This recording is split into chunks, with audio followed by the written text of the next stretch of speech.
The cost of doing business in a medical practice has always intrigued me.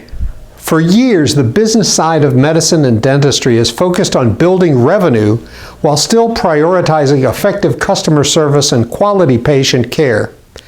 However, with the lower reimbursements and the growing difficulty in collecting from patients in recent years, it seems that efficient cost management should come to the surface as a key issue for the stability and the survival of a practice. Let's look at some practical ways to do that.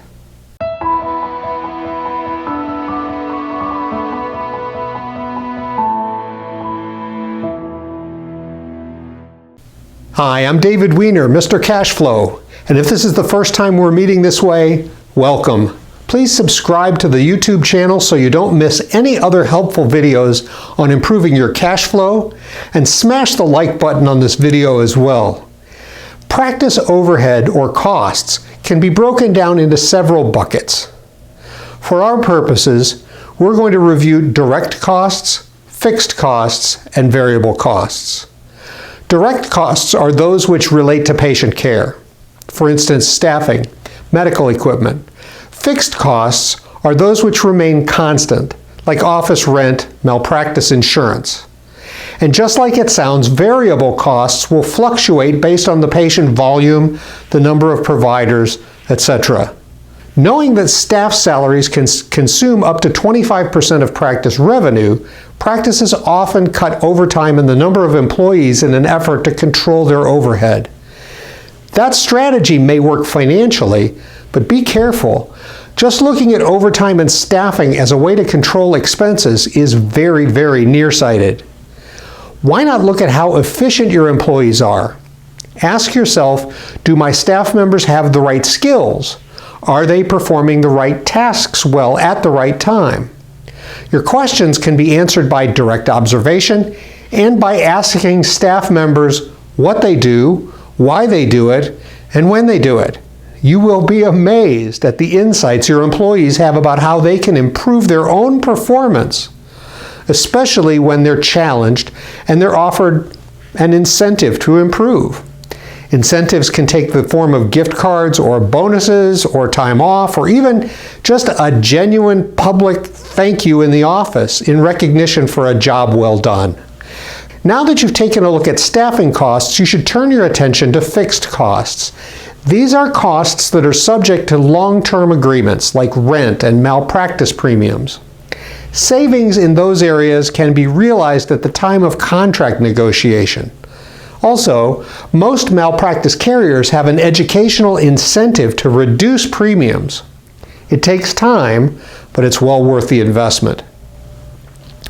Every office has an excess inventory of items that were ordered and are now out of date, or that were purchased on a special volume discount. Medical supplies are just a small portion of overhead, but still remain as a major expense, especially when they're never used or thrown out due to expiration.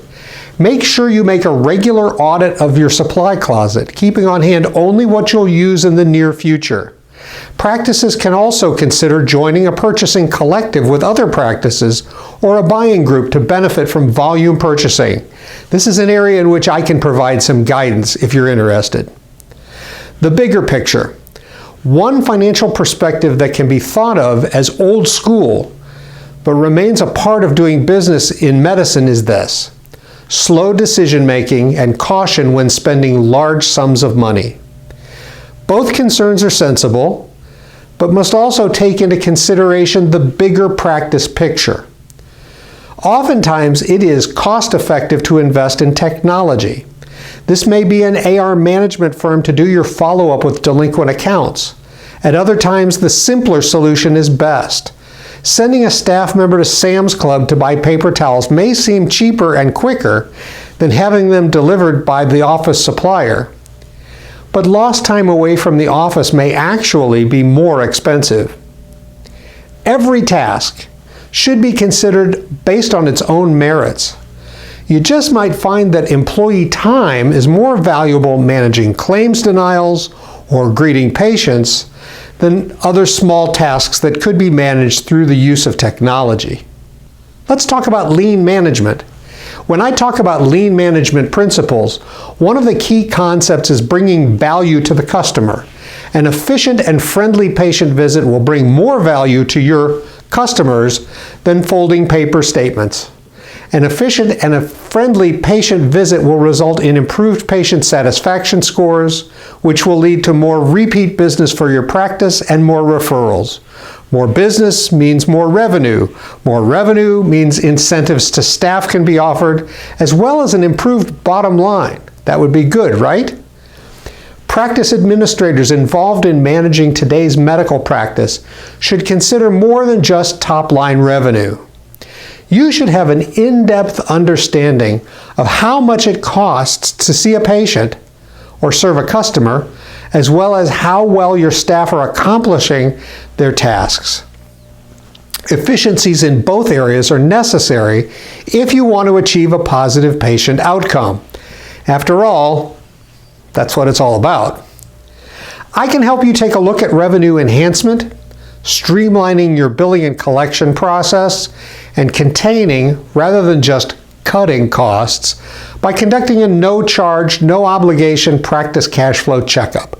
Just contact me using the information in the video description below, or leave me a comment in the comments section. And if you have any other comments or questions, please leave them for me there as well.